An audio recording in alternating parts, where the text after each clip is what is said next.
आ रहे हैं कि संविधान को बचाने के लिए संविधान की मूल भावना जो है वो बहुत कीमती है और पिछले 70-75 सालों में सभी लोगों ने, सभी सरकारों ने संविधान की संस्थाओं को सुरक्षित रखने का काम किया है। अब इन दिनों में पिछले कुछ सालों से देख रहे हैं कि संस्थाओं को लगातार कमज़ोर किया जा रहा है, उनकी निष्पक्षता पे सवाल उठ रहे हैं। जब चयन की बात आती है, प्रक्रिया की बात आती है, उसमें संशोधन किया जा रहा है। तो जो संविधान की भावना है, संवैधानिक संस्थाएं हैं जो अब तक बहुत निष्पक्ष रही हैं, उस पर कहीं ना कहीं घात लगाया जा रहा है और जानबूझ के किया जा रहा है।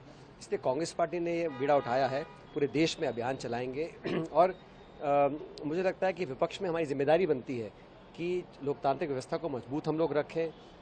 इसके चलते आज हम लोगों ने उत्तराखंड में सभा को आयोजित किया था और अच्छी तादाद में यहाँ पर लोगों का पार्टिसिपेशन रहा। उत्तराखंड में आप जानते हैं डबल इंजन की सरकार है, देहरादून और दिल्ली दोनों में, और यहाँ पर लगातार जो अत्याचार है, उत्पीड़न है महिलाओं का, खासकर दलितों का, वो संख्या बढ़ती चली जा रही है और सरकार का कोई नियंत्रण नहीं है। सरकार ने जो वादे किए सत्ता में आने से पहले, उनकी पोल खुल चुकी है।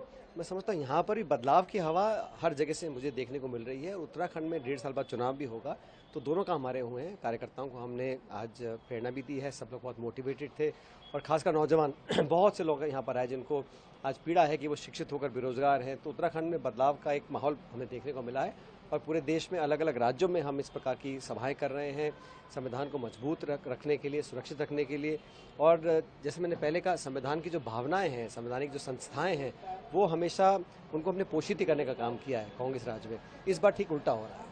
पहलगाम में जो टेररिस्ट अटैक हुआ, तो केंद्र सरकार का जो रुख है इस पूरे घटनाक्रम में, तो आप किस तरह देख रहे हैं? क्योंकि आप विपक्ष में मौजूद है, तो आप हम लोगों ने अनकंडीशनल सपोर्ट किया कि सरकार इसका मुंह तोड़ जवाब दे। पूरा देश, पूरा विपक्ष एकजुट है और बाहर की ताकतों के लिए हम सब 140 करोड़ भारतीय एक हैं, एक रहेंगे। ये सरकार को तय करना है। लेकिन हम लोग चाहते थे कि ऑल पार्टी मीटिंग बुलाई जाए, वो बुलाई, लेकिन प्रधानमंत्री जिस मीटिंग में नहीं आए, वो बिहार में कोई सभा को संबोधित कर रहे थे। हम लोगों ने मांग रखी है कि ये संदेश एकजुटता का पूरे दुनिया में जाए, इसलिए एक विशेष सत्र संसद का बुलाया जाना चाहिए। विशेष सत्र बुलाया जाएगा, आतंकवाद के खिलाफ एकजुटता की मोहर संसद में लगेगी, तो एक अच्छा मैसेज जाएगा। और जो लोग हम पर इस प्रकार का आक्रमण करते हैं हमारे निर्दोष भारतीयों को हमला कर निहत्थे लोगों को मारने का जो पाप करते हैं, उसका सही जवाब और मुंहतोड़ जवाब देने का संकल्प सरकार को लेना चाहिए।